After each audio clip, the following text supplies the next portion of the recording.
Just days ago, a hideous crime was allegedly committed in the Washington, D.C. suburb of Rockville, Maryland. A 14-year-old girl, a ninth grader at Rockville High School, reportedly was dragged into a bathroom and violently raped. Her two alleged assailants, Jose Montano and Henry Sanchez Millian, both arrived in this country just a few months ago. Sanchez is 18 years old and in this country illegally. But instead of being deported back to his country of origin, he was instead placed in the ninth grade and educated at taxpayer expense. This is insanity, of course. It's a sign of a sick civilization at war with itself. A strong country enforces its laws and protects its citizens. That's job one. In the U.S., too often we ignore our own laws and instead allow ruin to be visited on our own people. Well, some people in Rockville are fed up with all this. There was a meeting today at Rockville High School with protests outside by angry residents. We had a reporter there, and we'll tell you more about what happened in just a minute. Apparently, their outrage does not extend to Rockville's leaders, though. The town won't call itself a sanctuary city, but it is in effect one. It follows sanctuary policies, and top officials there don't want to think about the connection illegal immigration might have to this crime or others like it. Montgomery County School Superintendent Jack Smith, for instance, said this.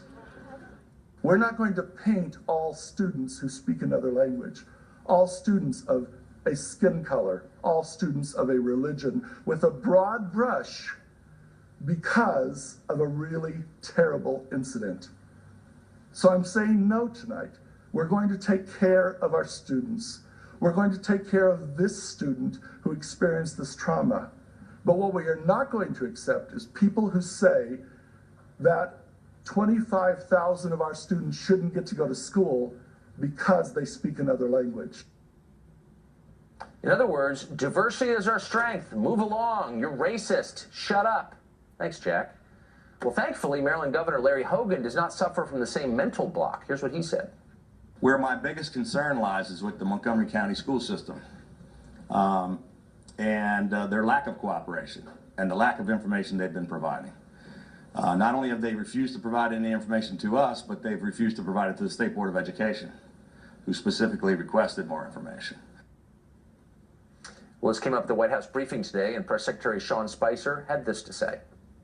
I think part of the reason that the president has made illegal immigration and crackdown such a big deal is because of tragedies like this. Zeke Cohen is a Democrat on the city council of the city of Baltimore, a place that in effect has sanctuary city policies, and he joins us now. Zeke, thanks for coming on. So just yesterday, as it happens, you sponsored a resolution which passed on the Baltimore City Council, which demanded that federal immigration authorities stop enforcing federal immigration law in the city of Baltimore. Why, given what just happened, is that a wise idea? If these guys had been picked up in suburban Washington and Rockville, this never would have happened. So why would you encourage that policy in your city? So, Tucker, I am incredibly proud to serve the citizens of Baltimore. Baltimore is a welcoming city, and the reason I introduced this resolution was not to tell ICE not to operate, but to only target violent criminals, such as the young people who allegedly perpetrated this crime. There is no place in our country for this sort of sexual violence. I condemn it full-heartedly, but the vast majority of immigrants in our community are peaceful, they pay taxes, and they contribute. Okay, but we only knew that they were violent criminals after they had raped a ninth grader. The fact is that at least one of them, possibly both, but at least one was in violation of the law already, and because a lot of your state refuses to enforce federal immigration law, he was able to commit that rape. Wouldn't it have been better to get him out of that school and out of this country before he raped this girl? So if he had committed a crime, it absolutely would have been better. But Tucker, let me say this. What concerns me, in addition to this type of crime, is also what I've seen ICE do in Southeast Baltimore, where I represent, where just recently a father was arrested after dropping off his son at school. He has no criminal history. His only history is violating his status and returning to this country. He escaped violence in Honduras, just the same way that my great-grandmother escaped violence and persecution in Austria, and we welcome him here. Immigrants built the fabric of this country, and Baltimore is a place that will continue to welcome them. You know, it's pretty unbelievable that you would compare ICE, federal immigration authorities, to the Nazis, which you just in effect did, and you did explicitly yesterday. when they're enforcing laws that would have prevented this heinous crime? Would you say that to the parents of the girl who was raped? These are Nazis, these Americans who are enforcing immigration laws? Why would you say something like that?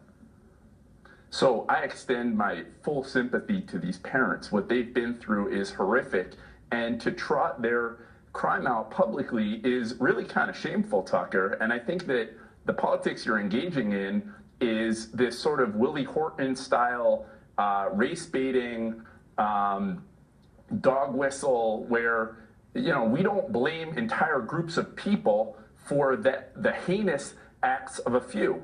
For example, we're not after Dylan Roof murdered 9 people in a church in South Carolina. We don't say that all white people are terrorists. Slow down. I'm not saying that all Hispanics are terrorists. I'm not saying anything like that. You're the one who explicitly compared federal immigration authorities to Nazis. Who's using the dog whistle here? Who's making demagogic statements? They're Nazis? You're calling fellow American citizens Nazis for enforcing federal law passed by Congress? Are you really an office holder? Why would you say something like that?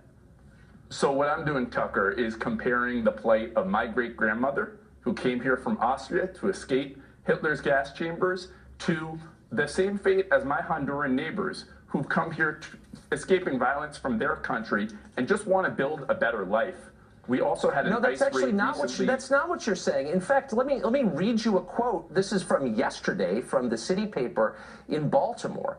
It said, Cohen likened the recent raids to what Nazi Germany did before the Holocaust. So you're, again, for the 5th time, you're accusing Americans, your fellow American citizens who are law enforcement officials, of behaving like Nazis. Don't you think that's a little over the top, speaking, again, of dog whistles? Tucker, again, what I'm saying is that when the Statue of Liberty proclaims, give me your tired, your poor, your huddled masses yearning to be free, that she is calling both to my great-grandmother as well as to my Honduran neighbors. I'm not comparing ICE to Nazis. What I'm doing is to say these are people who've been persecuted back in their home country, and if they want to come here and build a better life in Baltimore, we welcome them. Okay.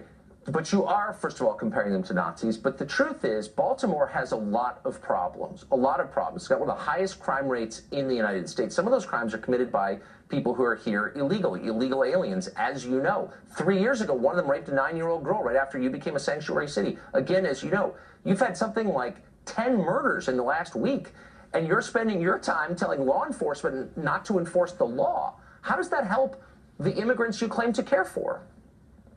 So, Tucker, here's the real story about Baltimore, is that we are a city rebuilding, and the resilience in my city is incredible, and just because people like you go on TV and bash us doesn't mean that Baltimore has to take it. I'm proud to represent my district. I'm not bashing you. I'm reciting your crime statistics. Do you know what they are? Really? Do you have any sense of what the murder rate is? What's the murder rate in your city? Do you know? So last year we had over 300 homicides. Each one is tragic. I completely agree with you. I was a teacher in West Baltimore before I became a city council person, and I will say that our school system is struggling, our law enforcement is struggling, but it is not the fault of immigrants. And in fact, Tucker, what we've faced for a very long time is depopulation. And the immigrant community, particularly the Central American community, which you continuously bash on your show, has actually come here and rebuilt. I'm not continuously bashing the Central American community. By the way, that's completely false. My only concern is for the people who are already here. Does it make a school better when people move in who don't speak English? Is it good for the kids who are already in the school, do you think? Does it improve the education? Is it fair to the taxpayers? Have you thought about that? I think the greatest asset in our city is our diversity, and I was joined by an amazing group of immigrant youth yesterday in passing this resolution. Hold on, so slow down. That doesn't mean anything. I asked you a sincere question. Does it improve a school when a lot of people move in who don't speak English? Does the school get better?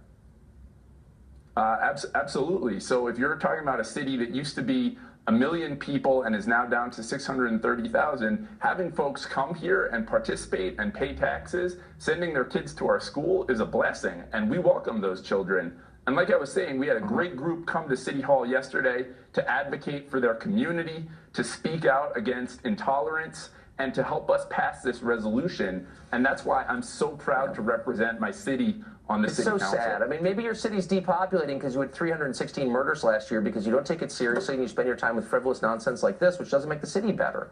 It's just sad. It's depressing to watch a formerly great city like that languish under leadership like yours. I'm sorry. Tucker, it's only Thanks for joining frivolous us. when